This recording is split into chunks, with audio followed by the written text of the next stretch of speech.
con la última presentación que tenemos para el día de hoy. La siguiente, bueno, aquí la tengo, perdón. Bueno, vamos a terminar esta mesa Pakatov Yetel El Sahelovil Mayatán, visiones y expresiones de la lengua maya actual, con mi participación. En Katimateche a gran tema pacha utali uyaptalu ulactilin ancha chantal pikinova leten soku tanto pakitelo leituno tenkinin sox le meyahova.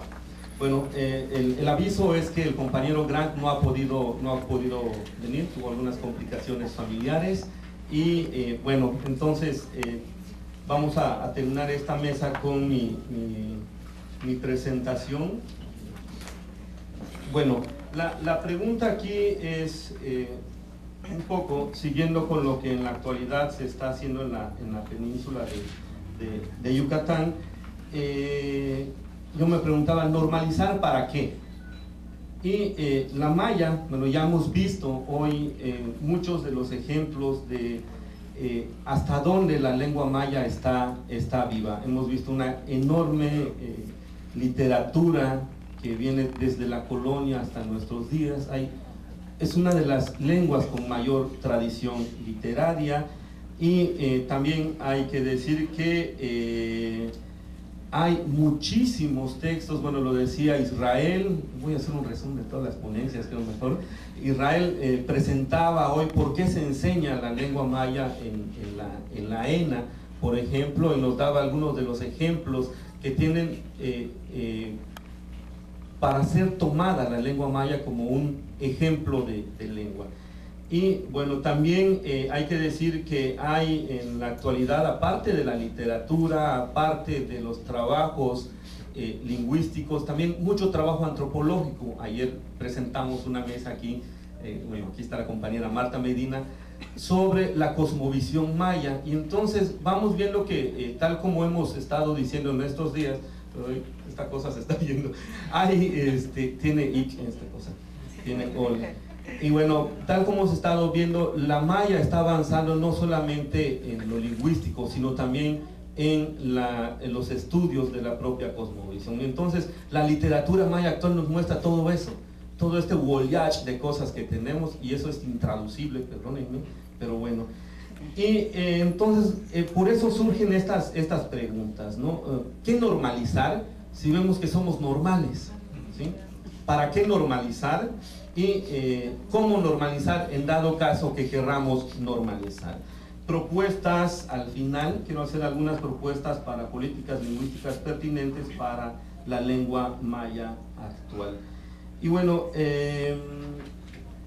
antes de todo esto, la presentación se engloba dentro de lo que hoy día se llama como la planificación lingüística. Ciertamente hace falta mucho de esto en México y en Latinoamérica y en el mundo, ¿no?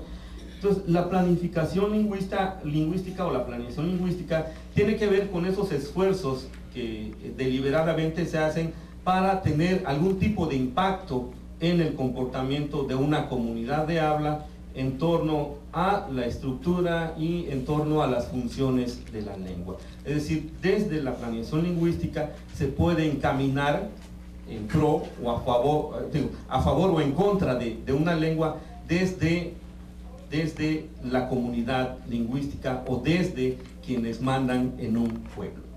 Entonces, bueno, eso es lo que se está haciendo, se está iniciando en México.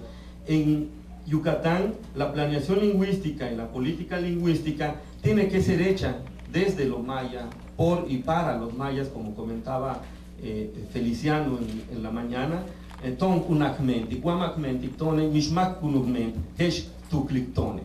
Tiene que ser hecha desde adentro, por nosotros, para nosotros y para nuestra lengua. Entonces, tres cosas básicas que hemos estado trabajando quienes desde la sección de lingüística hemos tratado de encaminar la planeación lingüística en la península. Estas preguntas son taktush, ¿hasta dónde o cuáles son las metas? Bishi, ¿cómo? Esas serían las estrategias. Y mashi, ¿quiénes? ¿No? todas estas preguntas hechas en maya y tratadas de responder en maya. Y eso nos llevaría hacia estos caminos de la planeación lingüística que se manejan más o menos en casi todas las instancias en México. Entonces ahí se llega el momento en que nos enfrentamos aparentemente a dos términos, a dos conceptos que se han manejado desde la planeación lingüística, pero que no son sinónimos, a pesar de que en algunos casos así se han manejado, que serían entonces la homogeneización y la normalización. Para nosotros esto no son sinónimos, y algo que hemos estado proponiendo a nivel nacional es no usar el término homogeneización, porque resulta más colonizante del que resulta usar el término normalización. Ambos dos son colonizantes, por eso yo digo una tuklik maya. Tenemos que pensarlo en maya y decir cómo es que debemos nombrar esto sin llegar a estos sentidos a los que hacen referencia estos dos términos. Entonces, para nosotros, a nivel México, digamos, hemos preferido usar el término normalización, y ahorita vamos a ver por qué ahí. Y la pregunta entonces inicial, ¿qué normalizar?, nos lleva hacia dos dimensiones de la normalización lingüística, que son los caminos que se han estado haciendo en México. Por un lado está la normalización de corpus, y por otro lado está la normalización de estatus.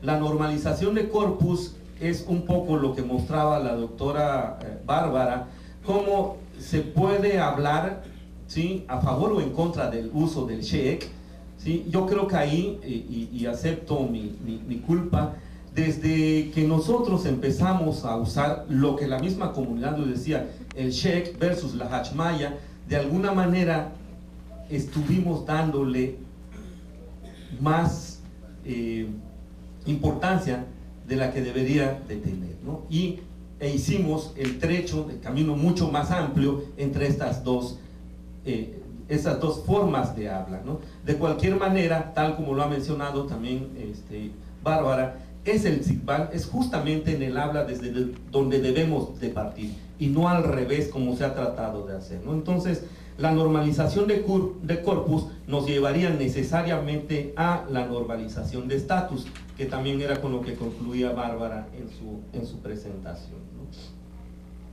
La normalización de corpus tendría que ver con, en algunos de los casos, intervenciones prescriptivas en las formas de una lengua.